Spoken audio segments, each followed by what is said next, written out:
Mocidade rubra rosa, recendendo o suave olor, é o símbolo perfeito de tua graça e teu vigor. Mocidade, o evangelho é o solo benfeitor, de aqui a rosa, áureo alento, para o bem e para o amor. Estou ensaiando aqui. Estou ensaiando esse hino à mocidade, composto pela nossa querida Terezinha Oliveira. E por quê estou fazendo isso? Porque neste sábado, como eu já disse na última live, estaremos lá no Centro Espírita Allan Kardec de Campinas, comemorando com os outros amigos, confrades, os 65 anos da Noite da Fraternidade, um evento que sempre foi capitaneado pela juventude espírita campineira, 65 anos. Caberá a mim falar do jornal Alavanca, um órgão oficial do movimento espírita campineiro e região, do qual eu fui editor por um tempo, tenho belas lembranças, vou falar do Alavanca, que, por sinal, em setembro comemora 70 anos.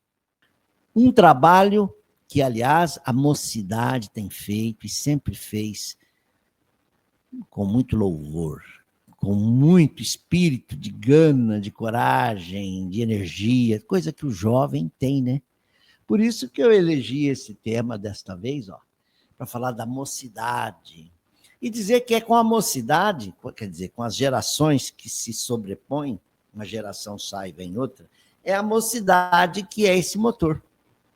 Ela é o combustível do movimento espírita e também o mecanismo pelo qual a espiritualidade maior vai repondo, renovando as gerações.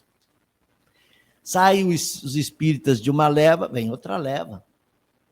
E a gente identifica isso na mocidade. Muitos podem dizer, então, a mocidade de hoje não está frequentando muito a casa espírita. Engano.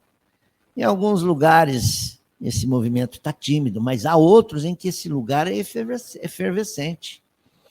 Eu convivi um pouquinho lá com a mocidade espírita de Goiás, que é admirado.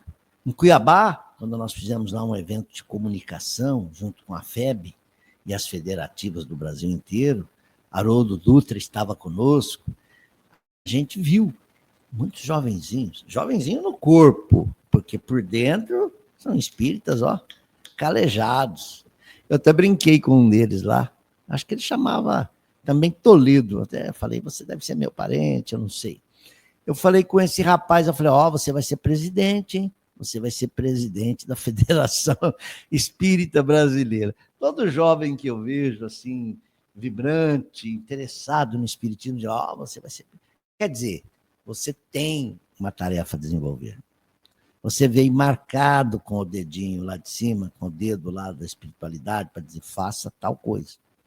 Então, quando você vê o movimento espírita como nos tempos atuais, as lideranças estão indo embora, acaba de desencarnar Divaldo Franco, há 2, 3 anos atrás, Sueli Caldas, há 13, 14 anos atrás, Terezinha Oliveira.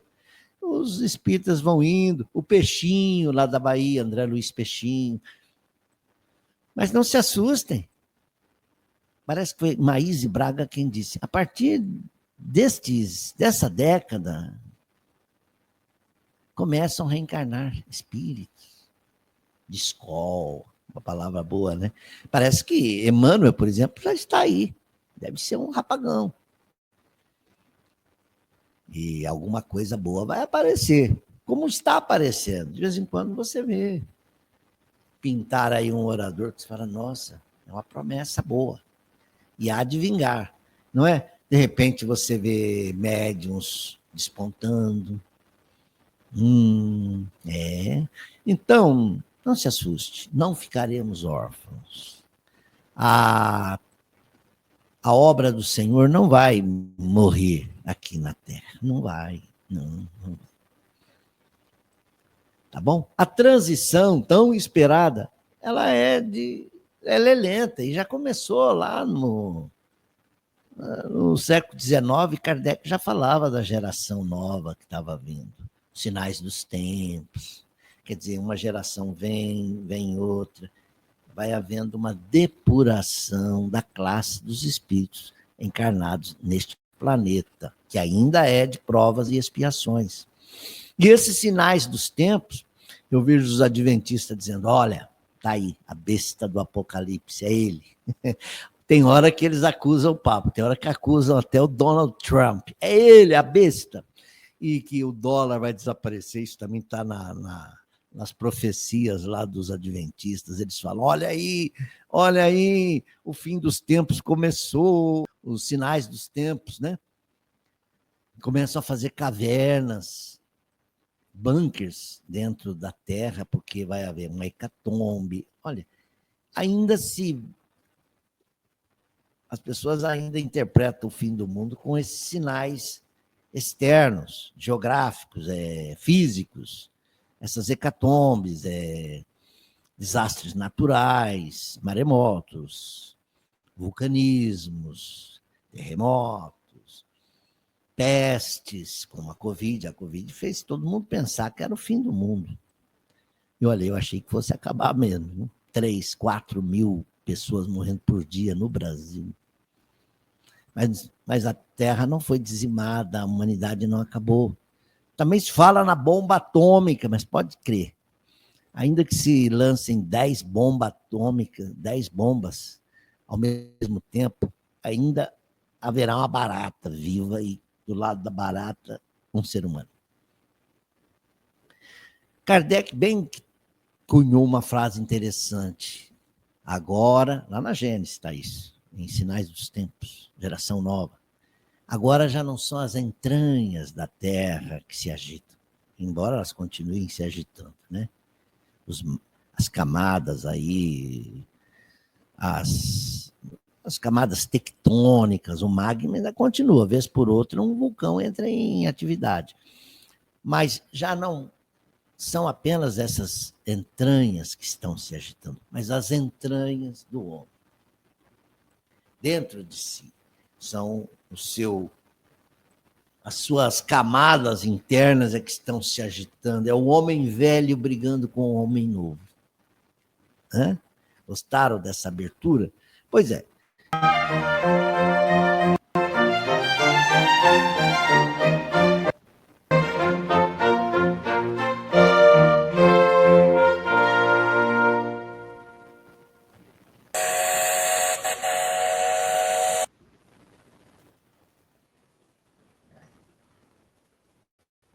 Apitou aí, a Maria Fumaça já apitou, a gente vai começar. Então, eu aproveitei uma pesquisa minha mesmo, que eu mesmo fiz, né, para elaborar esse livro aqui, que é um documentário sobre os 70 anos da USE. Nós lançamos em 2017, exatamente no dia em que a gente abriu o 17º Congresso Estadual de Espiritismo. Foi isso mesmo. Aqui num hotel, num resort, Tauá, aqui em Atibaia. A USE recebeu, inclusive, Divaldo, na abertura do evento, nós estávamos lá e mostramos esse livro. É o livro que conta a história do movimento espírita no estado de São Paulo. E eu tive, hoje olhando de novo, eu vi que quando a USE, em 58, parou de fazer congressos, houve um vazio, os congressos parece que sumiram, era um período assim, meio estéril no movimento, a mocidade preencheu o espaço com as chamadas confraternizações, ou não, concentrações de mocidade do Brasil Central e Estado de São Paulo, Combesp. Esses eventos começaram lá em 58, aqui dentro do estado. Participavam também aí os estados de Minas, Goiás e o antigo Mato Grosso, que hoje é Mato Grosso, mas está dividido, tem o Mato Grosso do Sul também. Então, esses eventos começaram assim, itinerantes, de cidade em cidade, e com aquela força do movimento espírita. Dá para ver aí a banca do livro espírita no Largo do Rosário, em Campinas? Pois é, ela não está mais lá. Há cerca de 2 ou 3 anos, a atual diretoria da USE em Campinas decidiu não mais continuar com a banca lá no Largo do Rosário, porque difícil de administrar, dando prejuízo, parece que o livro escrito não tem grande procura, o que eu não acredito, mas como os centros espíritas também têm suas livrarias próprias, a banca passou a ser um problema na administração atual da USE e ela decidiu, com seus diretores, com seu conselho, desativar a banca. Eu achei uma pena, uma pena. Porque aí mesmo, no Largo do Rosário, a gente fazia as feiras do livro espírita. E a banca era sempre um farol ali. O caminheiro passa, o pedestre chega, olha um livro, uma capa, às vezes sabe lá o que ele está pensando, sabe lá o que ele está sentindo. Aí chega a pessoa da banca, você é novo, não conhece o espiritismo? Então eu sugiro você ler esse livro. Ou esse aqui, ou dá um evangelho, ou dá um romance, ou dá um livro de autoajuda, um Nosso Lar. Mas a banca não está mais lá. Foi aí que a Combesp começou a atuar. Em Rio Preto, São José do Rio Preto, vocês vão ver uma foto aí, eu vou perguntar se vocês reconhecem quem está na foto. Isso. Do lado esquerdo de vocês aí, quem está olhando a tela, como eu estou olhando aqui, vocês estão vendo aí um senhor, o chapéu dele não está aparecendo, mas é o Leopoldo Machado, um jornalista, dramaturgo, espírita, que nos anos 50 trabalhou muito para a unificação do movimento espírita brasileiro. Ele fez parte daquela equipe do Pacto Áureo, né? De 49, quando o grupo de espíritas começou a visitar o Brasil, com um avião daqueles da Paner, uns aviãozinhos meio perigosos, né? Eu não sei, mas eles fizeram uns voos aí pelo Nordeste, chegaram no Pará, Amazonas, depois Mato Grosso, depois voltaram aqui para o Centro-Sul. E o Leopoldo trabalhou aí para fazer a unificação das várias unidades do Estado em torno de um Conselho Federativo único, que é o CFN, Conselho Federativo Nacional, que está ligado à Federação Espírita Brasileira, hoje com sede em Brasília. Foi um grande passo. Mas o Leopoldo também andava aqui no interior paulista, nos rincões paulistas. E tem uma passagem dele aí por Matão, eu já contei, que ele esteve lá no Carbachuto, o Clarim, né?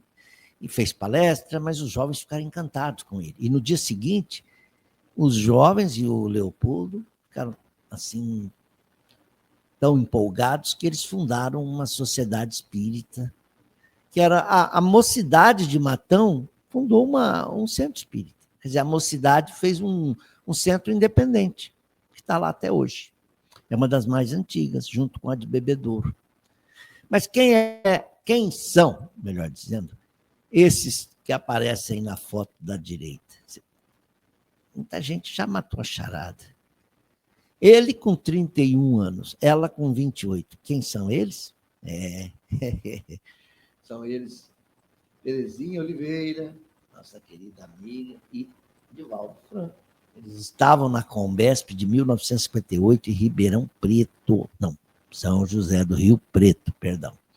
Em 59, a nossa Terezinha Oliveira estava cantando aqui o hino à Mocidade, que ela compôs, sob inspiração, ela diz. Ela participou da Combesp de Bauru e teve um concurso de oratória e ela foi premiada, em primeiro lugar.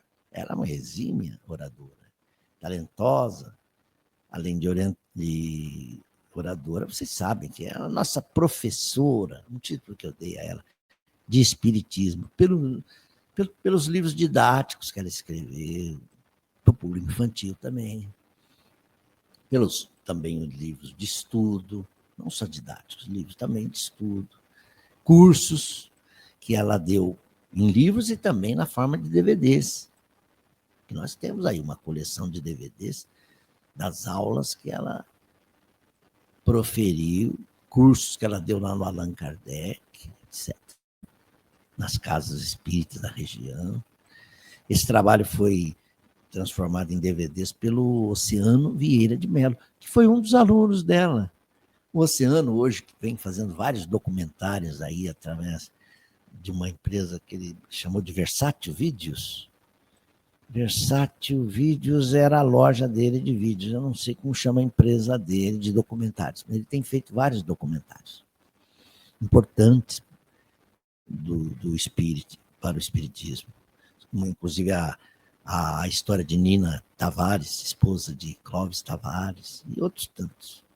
Ele veio aqui a Campinas, no Teatro Castro Mendes, fez um especial sobre o poeta Herculano Pires. Poeta Herculano Pires também. Eu até ajudei, fiz contato com um dos filhos do Herculano, que está aqui. Tem a Heloísa em São Paulo, mas tem um irmão dele aqui, morando em Campinas. Nós estivemos lá, fomos até o teatro, ver o que precisava para fazer. Então, o Oceano colaborou nisso. Mas também, Terezinha colaborou na mocidade, ela atuou, não só ao lado de Divaldo, como também com o nosso balieiro da USE São Paulo, desencarnou em 2018, né? O balieiro era de Franca, mas nasceu em Franca, mas morava em Ribeirão Preto. Terezinha também já morou em Ribeirão Preto e participava do movimento também de arte dramática. O senhor Teodoro Papa escrevia peças de teatro, Terezinha participava também das peças teatrais. Terezinha não se negou a fazer nada. Tudo que foi para promover o espiritismo, ela apoiou. Inclusive, vocês podem ver aí no fundo, vamos ver se dá para ver melhor. Dá para ver aí, vocês conseguem ver o Carpinteiro de Nazaré?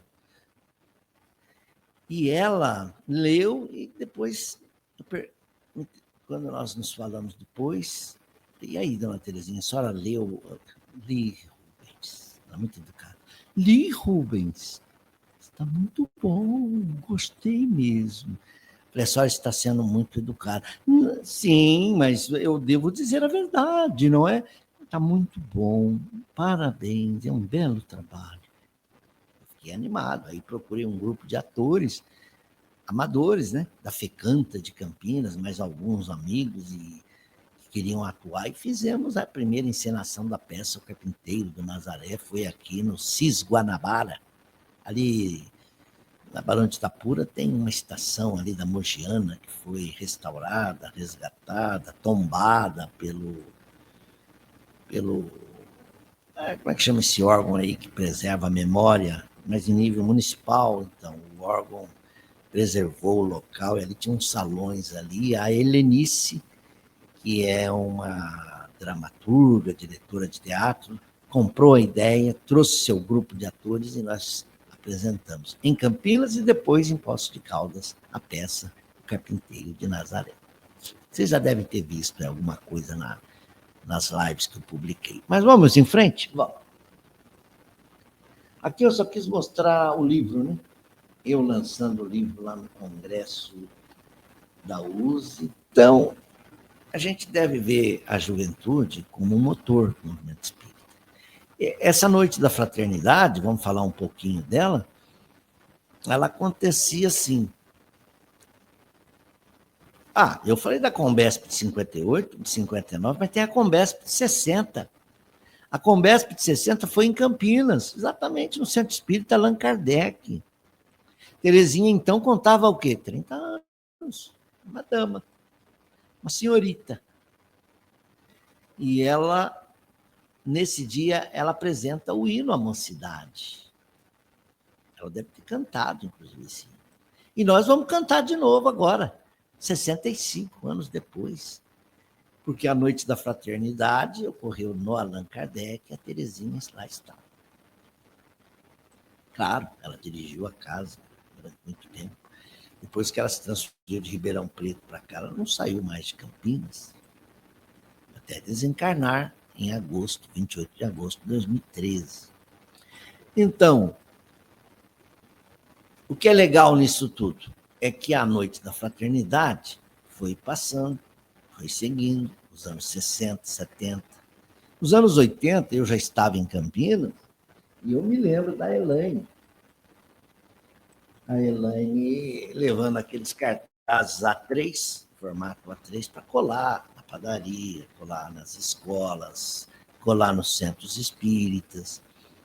Eu vi ela lá no Taquaral com esse cartaz na mão, ela queria colocar lá na papelaria Primavera do meu cunhado. Falei, claro, coloca aqui, dá um cartaz. E também divulgava no jornal Alavanca. O jornal Alavanca também era um parceiro.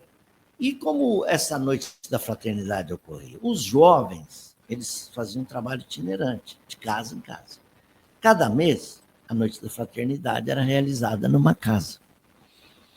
Então, uma vez era na Casa do Caminho, lá no Jardim Chapadão, outra vez era na Casa de Jesus, Jardim Paineiras. Outra vez era no Apóstolo Paulo, lá no Dois Irmãos, no Jardim Proença. Às vezes era numa das cidades aqui da região, em Paulínia, em Santo Antônio de Posse, em Vinhedo, Valinhos, né? E eu era dirigente da instituição Dias da Cruz. E eu me lembro que eu lutava muito para aquela casa encher o salão. O salão enorme, sempre vazio, né? Mas quando era a noite da fraternidade, você podia apostar que o salão enchia. Os auditórios das casas enchiam. Por quê? O grupo de mocidade, eles já traziam o orador escolhido, já trazia o coral, o grupo que ia cantar, o animador, a parte artística também, e faziam a divulgação e vinham com tudo. Quer dizer, só eles já enchiam a casa espírita, pelo menos metade. Eles são muito animados. Eu me lembro que no Dias da Cruz eles chegaram e o orador seria o Cleiton Levi. Meu amigo Cleiton, jornalista também. Talvez ele esteja nesse evento, sábado agora. A gente vai se abraçar, com certeza. E lá no Dias da Cruz eu fiquei admirado com a ousadia deles. Eles chegaram, olharam assim e falaram, peraí, aqui está o salão, a parede com aquela mesa branca lá, e aqui uma porta, parece uma saída para um corredor que ia para as salas internas, onde tinha sala de passe, a sala mediúnica. A fundação, a Dias da Cruz tinha uma cara de hospital, porque o Dr. Wilson, um dos seus fundadores, junto com Dona Ana Simonelli, queria fazer ali uma clínica de idosos também. Mas esse corredor, o que eles fizeram? Eles trouxeram o tablado do palco, puseram contra esse corredor, e aqui essas salas viraram camarins dos grupos que estavam lá dentro se arrumando para fazer uma enquete, uma dramatização pequena de alguma peça de Hilário Silva, algum texto doutrinário. Eles também enriqueciam o evento com alguma coisa artística, né? Eles puseram caixas de som, quando eu vi aquele tablado ali, as cadeiras viradas no sentido contrário, né? Falei, nossa, essa meninada não tem mesmo escrúpulo. Eu falei, tudo bem. E o Cleito fez a palestra, a casa estava lotada. Eu falei, eles são realmente muito bons nisso. E continuaram, e continuam até hoje. Eles já estão no número 160 e pouco, quer dizer, 160 meses aí, da noite da fraternidade.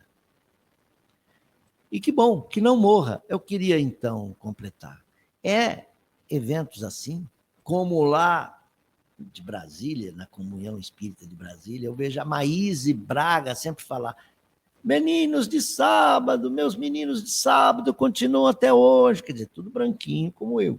Mas eles continuam perseverantes, porque o jovem deles não morreu. Eles continuam jovens, intimamente jovens. E eles inspiram os jovens que estão jovens na carne, a seguir o caminho. Lá em Brasília, ela era do Rio, ela conta isso nas palestras dela, ela se transferiu para Brasília, não sei se o pai era uma coisa ligado a banco, ou ligado a que foi, mas ela foi morar no Brasil, em Brasília. A avó era espírita, e ela com 15 anos se tornou espírita, e já começou a frequentar a comunhão espírita cristã, da dona Irene Carvalho e o esposo dela, que tinha uma casa de materiais de construção em Brasília. Poxa, as campanhas deles não pararam, até hoje tem campanhas. Eles montaram um grande centro espírita lá, da Comunhão Espírita de Brasília.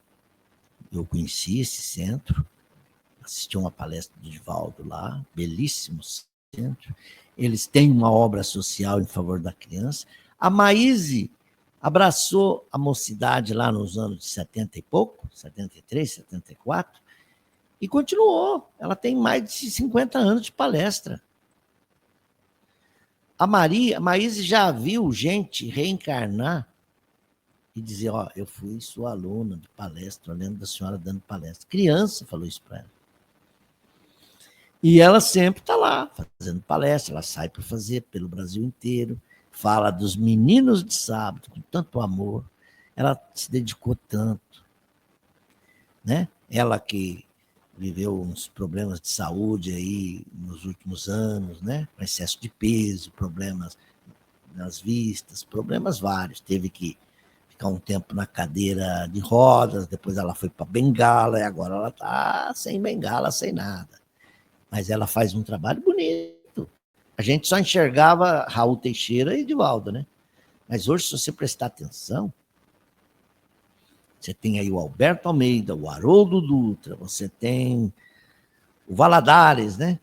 Eu não lembro o primeiro nome dele. Você tem a própria Maíse, e pode ter certeza, a fonte não vai secar. Porque as gerações estão se movimentando. Alguns espíritas estão indo, mas alguns novos estão chegando. Eu já vi alguns companheiros aqui também partirem, a própria Terezinha, Wilson Ferreira, Dr. Zalmino Zimmermann, o Davi Bianchini, nosso querido professor de Esperanto, de Espiritismo, animado, dedicado professor aqui na PUC, foi um dos diretores da nossa USE.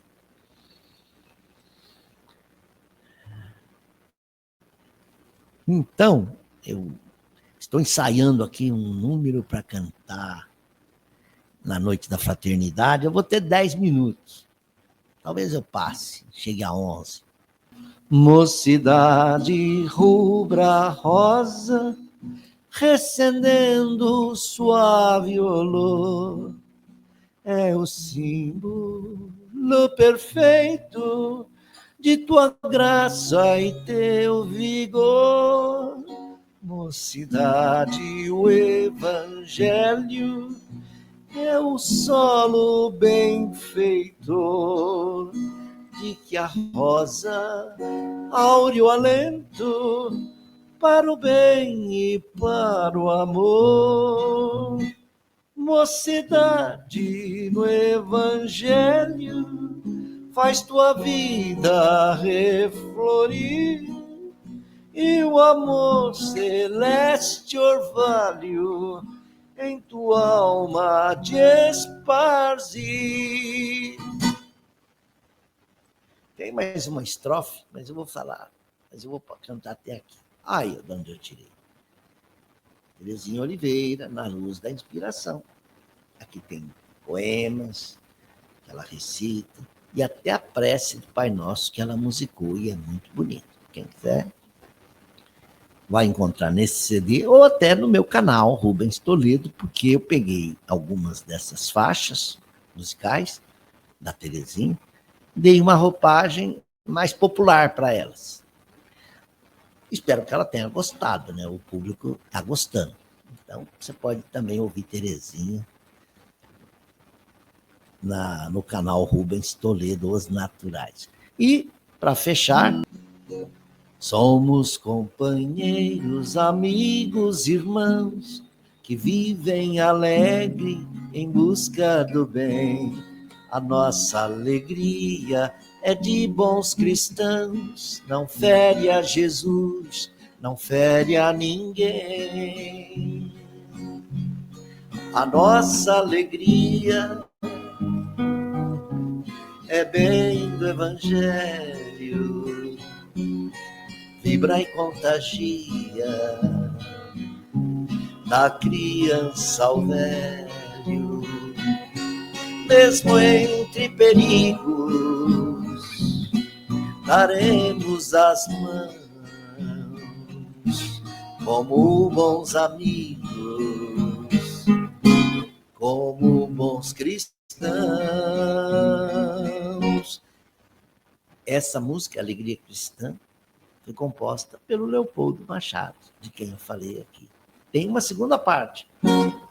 Sempre ombro a ombro, sempre lado a lado, iremos trabalhar com muita alegria pelo espiritismo mais cristianizado, pela implantação da paz e harmonia. A nossa alegria é bem do Evangelho, é bem do Evangelho, vibra e contagia da criança ao velho, mesmo entre perigos, daremos as mãos como bons amigos, como bons cristãos.